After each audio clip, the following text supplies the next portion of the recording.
Vamos abrir aqui, ó. Encerrada a instrução, isso aqui é o artigo 384. Vou ler com vocês o artigo 384. Sempre que algo diferente aparecer para você, ou mesmo comum, tá? Apareceu um crime, Rodrigo, o que é a primeira coisa que eu faço? Pega a lei e lê de novo. Lê de novo aquele crime, olha e entra no site do Planalto. Isso aí é uma dica muito legal para vocês. Eu sei que ela é uma dica besta, mas ela ajuda demais. Entra no site do Planalto, tá? Você vai procurar lá, CPP Planalto, CPC não, desculpa, Código Penal Planalto, Código de Processo Penal Planalto. Por quê, Rodrigo? Porque ali é onde está mais atualizado possível. Ali tem todas as atualizações. Não vai olhar seu vadimeco antigo, nada disso. Abre a sua internet e lê o artigo que você vai trabalhar com ele antes de qualquer coisa. Primeira coisa. Porque às vezes tem uma mudancinha que você não pegou, uma atualização que você não lembra, às vezes tem uma parte daquela redação que você leu hoje que fez mais sentido para você. Então sempre é importante a gente fazer essa revisita aos artigos. Vamos ler o 384.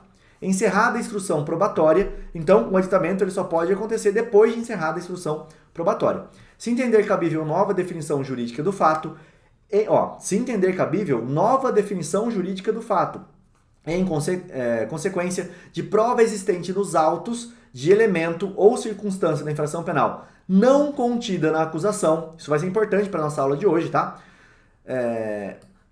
Ou circunstância da infração penal não contida na acusação, o Ministério Público deverá ditar a denúncia ou queixa no prazo de 5 dias, se em virtude dessa houver sido instaurado o processo em crime de ação pública, reduzindo-se a termo o aditamento quando feito oralmente. Então, primeira coisa, isso pode acontecer dentro da audiência, tá? Eu fiz audiência de instrução e julgamento audiência de instrução e julgamento completa. O juiz falou: doutores, na fase do 402, alguém tem alguma manifestação? O que é a fase do 402? Se você quer produzir alguma diligência, alguma prova a mais. Aí você fala, não tenho. O promotor, neste momento, pode falar, doutor, eu vou querer fazer o aditamento da minha denúncia, vou apresentar ele aqui em audiência.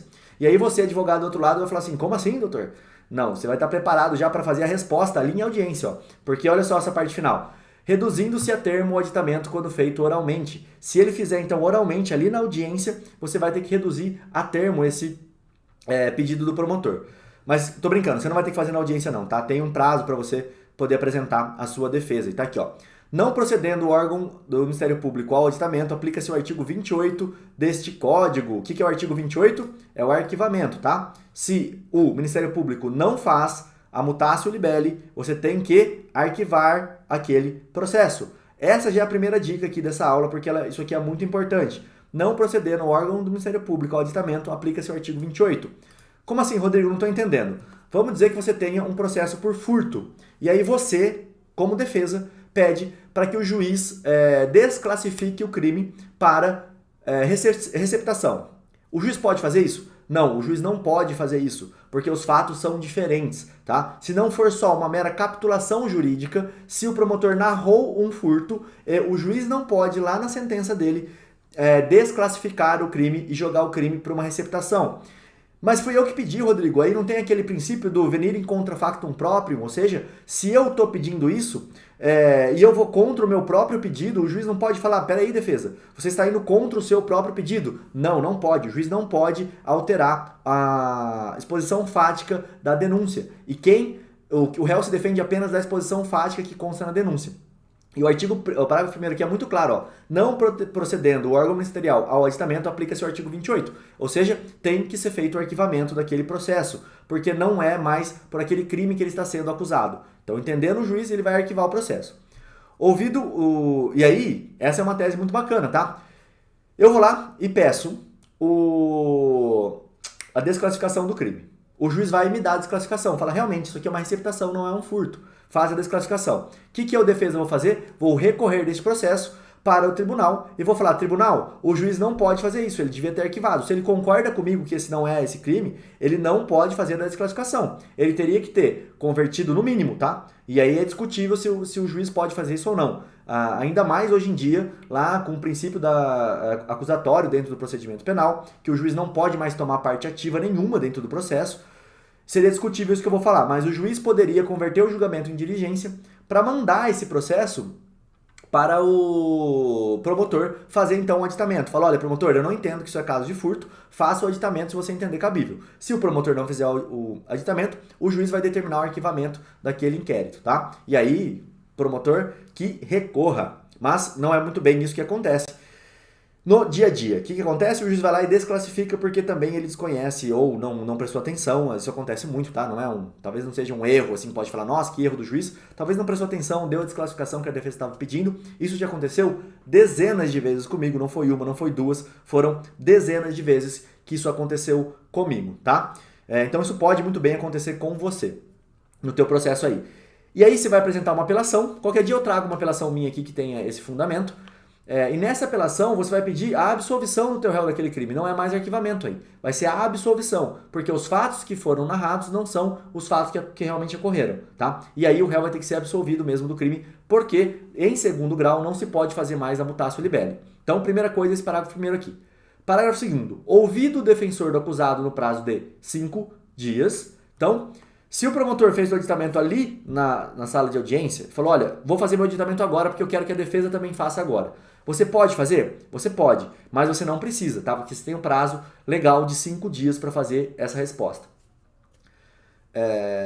E admitido o aditamento, então presta atenção. Primeiro se houve a defesa no prazo de 5 dias e depois o juiz admite ou não o aditamento da denúncia, tá? Ele não pode fazer admissão sem ouvir a defesa. Ele precisa fazer a admissão depois de ouvir a defesa. Esse HC que eu vou mostrar para vocês, vou mostrar só um pedaço, na verdade, do meu HC, porque não é exatamente isso que eu quero falar. Foi um caso em que o juiz ele admitiu primeiro o aditamento e depois ele mandou para a defesa se manifestar em alegações finais. E aí o que eu fiz foi uma nulidade, pedi no processo, ele não deu, eu fiz um HC. E aí vocês vão ver o fundamento ali embaixo, tá? Eu vou explicar para vocês na hora de explicar a tese. A requerimento de qualquer das partes designará dia e hora para continuação da audiência com inquirição de testemunhas, novo interrogatório do acusado, realização de debates e julgamento.